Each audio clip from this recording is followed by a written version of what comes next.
My name is Ebony Riddick, and this is my self-assessment for HWE 340, Exercising Physiology. So after sitting quietly for 5 minutes, my resting heart rate was 65 beats per minute, and my respiration was 18 breaths per minute. I believe my heart rate fell within the normal baseline, 60 to 100 beats per minute. However, I think my respiratory numbers were a little elevated, and I could probably attribute that to little respiratory issues that I have going on, sore throat and things like that. I didn't hear my heart beating, didn't feel a struggle of breathing at that time, or any muscle contractions in the relaxing state. However, after that 3-minute jog, yeah, there was a huge increase in my heartbeat. There was an increase to 106 beats per minute, and my respirations increased to 30 beats per minute. I felt short of breath. I heard and felt my heart pounding. In fact, it was a bit difficult to get a radial pulse because of all the action that was taking place and I felt like my heart was beating everywhere. So I finally got a reading of 106 beats per minute. I was sweating, my face, back, and neck. I felt moderate contractions in my thighs and my calf muscles.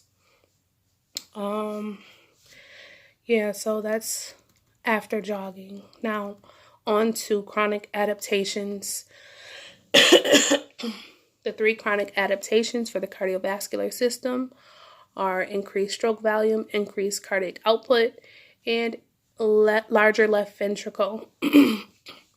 All 3 of the adaptations result in increased volume of oxygenated and nutrient-rich blood being transported from the heart to the active muscles and tissues.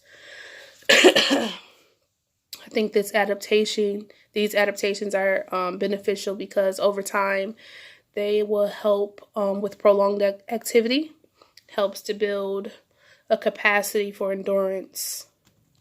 The 3 chronic adaptations for the respiratory system are increased lung capacity, increased ventilation at the maximum intensity level, and increased tidal volume. All 3 of these chronic adaptations produce an increase in the amount of oxygen entering the bloodstream.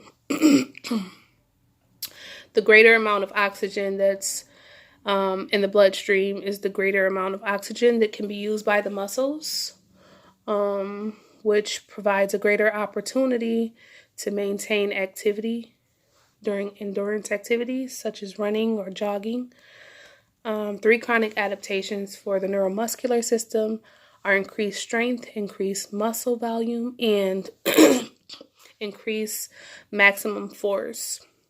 And all 3 of these neuromuscular adaptations increased aerobic capacity, or the ability to endure prolonged activity. Thank you so much. I appreciate you watching the video. Bye-bye.